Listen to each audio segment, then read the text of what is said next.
Welcome back to the Red Bull Ring in the beautiful, beautiful Styrian Alps. What a wonderful location to go racing in Formula One, and what a tricky circuit with just 10 corners, meaning that you have to squeeze the daylights out of your car to put together the perfect lap around here. That is, of course, what our drivers will be doing as we get set for a dry, what looks like race. Potato joining us. Thank you for being here. We are, in fact, live, and the lights are, in fact, coming on. 3, 4, and 5 red lights up, and as the lights go out, we are ready to get racing. We're eager and impatient, and the cars are off the line now, with Doug Lovers taking a convincing run down the inside of Hudson Poole into the first corner, and he already has the race lead as it is chaos behind a Ferrari and an Aston Martin running deep into the first corner. Hudson Poole leverages a much better exit to overtake Doug Lovers, who then moves to the inside of turn number 3. The Aston Martin driver contesting that race lead, and so far emerging clear.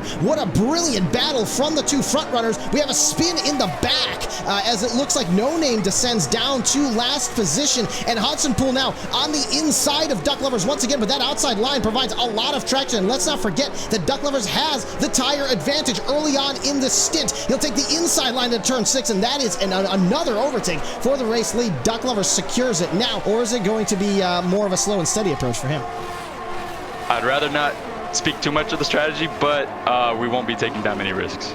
Excellent stuff. Oh, as we see a collision, Johnny, we'll go ahead and let you go, but we see a brutal collision involving our championship leader, Adezi, here into turn number 4. Ninja and Andrew S. here, who's ascended now up to 11th position from all those incidents. We have a Ferrari of Cam Bourne running wide on exit from turn number 3, and that sets him back behind Charles Leclerc, so we contest that position. So Becky B up into 6th, Dougie Falcon 7th, Charles Leclerc in 8th, and oh, Cam Bourne may have damage as Ninja makes short work of him into turn 6. Now Andrew Sixing looking to try to do the same into 7 and 8. The two cars running side by side up the hill now to the penultimate corner, and it is a free-for-all here as Andrew S. pulls ahead, and yes, that Ferrari looks to be going into the pit sweep to the outside of turn number 3, himself taking the inside line. Ooh, getting a nice corner entry that just allows him to squiggle past Wesley, and once again, Becky B up into 4th position. Meanwhile, side-by-side stuff. That is brutal stuff, and we saw much the same oh my goodness. Is that Becky B?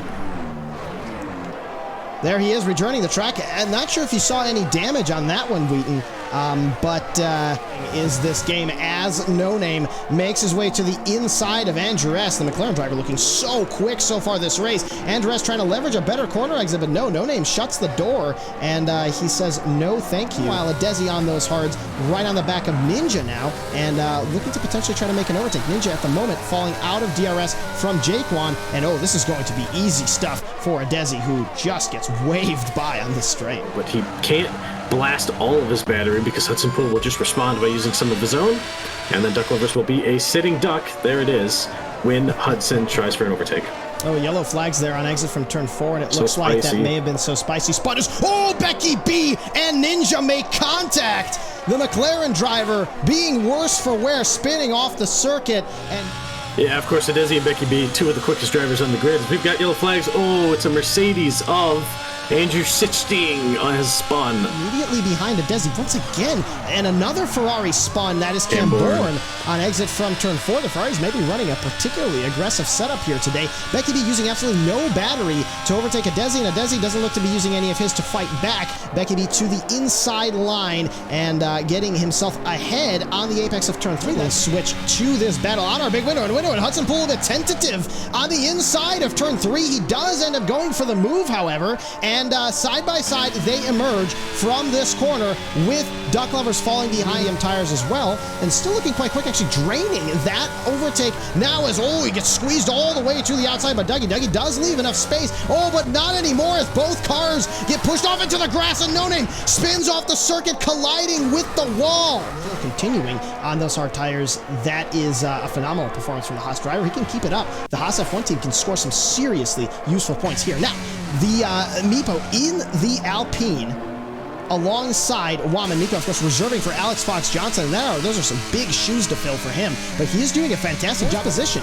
and he is fighting for those points with the Aston Martin team in third. He needs to make some gains against his rival here, but again, Adezi very smartly using that DRS, forcing Duck Lovers to potentially make a move now in a non-DRS section. The Aston Martin driver gets phenomenal traction from exit of turn 4, and to get that wing advantage. So Duck Lovers now lining up behind the Ferrari of Becky B, and critically using that DRS to break clear of Adezi. The real question is, will Becky B be able to maintain a gap of 1 second to Adezi as he fights Duck Lovers for that position, now aligning himself behind the Aston Martin driver, and Duck Lovers is unleashed into P5. Gonna go on board with him briefly as he lines himself up behind Duck Lovers. He's re-emerged right between Becky B and Duck Lovers on a brand new set of mediums. Oh, as he's fighting the traction on corner exit here. Becky B all over the back of him, both of them with DRS, and Poole, who's on those medium tires, and at the moment much quicker. Every lap that Duck Lovers spends ahead of Hudson Poole will give him the advantage, as Hudson's tires will degrade as Hudson tries to make a move down the inside of Jaquan, who's trying to enter the pits. We know that was a terrible miscalculation by the Red Bull Racing driver, and Hudson's got to be frustrated about that, because he was trying to fake a move to the inside to force his rival off the line, but Meepo steadfast on that outside line, now refusing to just wave Hudson Poole by. The Red Bull driver expertly, though, right on the back, very efficient braking from him, keeping him maximum momentum through turn 1, and this is an easy... It looks like It's T on 0 batteries, finally bringing the full attack to Wesley down the inside of turn 4. Side by side they go, and it looks like It's T is able to get that move done just barely with the medium compound tires, as we have a lot of battling for P11 right now. But Duck Lovers looking to have a potential win, as Charles gets a significantly better exit than Kos Sylvie out of turn 1. Up into P12 goes the AlphaTauri. Trying to slither away here, making his way past lap traffic. So Wesley moving to the outside of the Alpine, who on those super old hard tires stubbornly continues to try to... Oh, as Robin retires from the session Wheaton in the pits, that is the end of his race, and critically Meepo giving up the position on the previous straight, then picking up a better corner exit and DRS.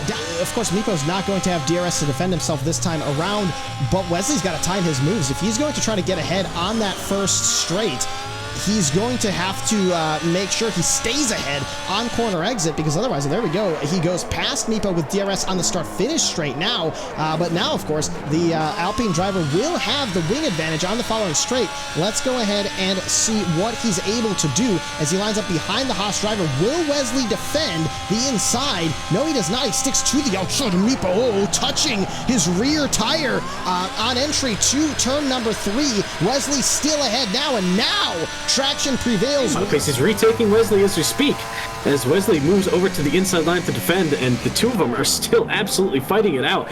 His tires are 15 laps old. Oh, and he's got his wheel up in his side pod. I think everything's okay, but that almost looked like a disaster to making, as Meepo shoves Wesley off the track just a little bit, or off the racing line. For new softs, this is a disaster for Becky B, because he drops out of the top 10, and despite the pace advantage he'll likely have on those softs, he will likely not be able to recover up to the position he was in unless there's a safety car.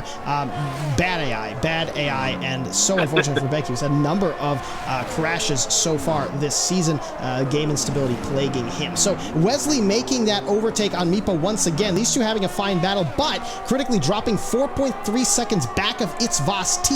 So the Haas master plan so far not coming together, as Meepo once again with brilliant racecraft tries the overtake on the back straight to turn 4, but this time Wesley is a little bit less polite, Wheaton, and Wesley shuts the door on him on corner entry, forcing Meepo back into fifth again, or Andrew S. No, it looks like Kos Sylvie has spun, but all eyes now on Dougie Falcons as Adezi very aggressively defends the inside line, not giving Dougie a run into the corner. Dougie says, I don't care. I've got soft tires that are practically brand new, and he makes short work of Adezi now on the subsequent straight. Continues his spinning.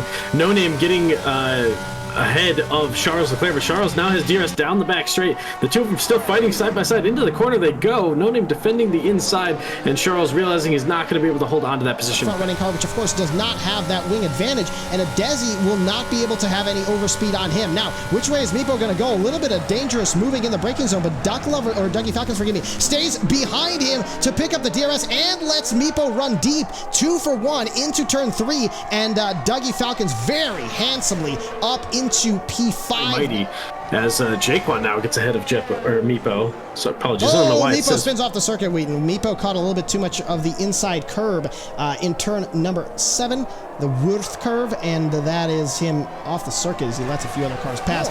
Adezi also has that rear wing advantage, so it likely will come down to the apex of turn number 3 coming up now. Dougie Falcons needs to give Adezi that 5th position just momentarily right here. Oh, as they touch in the braking zone, Dougie Falcons moving to the inside so aggressively, and ultimately the two collide, Wheaton. Jaquan making his way past Dougie Falcons. The race, we're going to go on board. Dougie Falcons, Doug Lovers, forgive me, crosses the start-finish line, picks up the win of the Austrian Grand Prix, his first of the season. Hudson Poole crosses the line in 2nd, and it's Vos T picking up that podium finally for the Alfa Romeo F1 team. We have Duck Lovers once again back on the top step of the podium. What a trip for nostalgia, but also what a statement for the rest of this season. Duck Lovers is very much so in the game, and our defending champion will have something to say about this championship, as will the Aston Martin F1 team. Phenomenal result from him, and it's great to see Hudson Poole as well on the podium once again.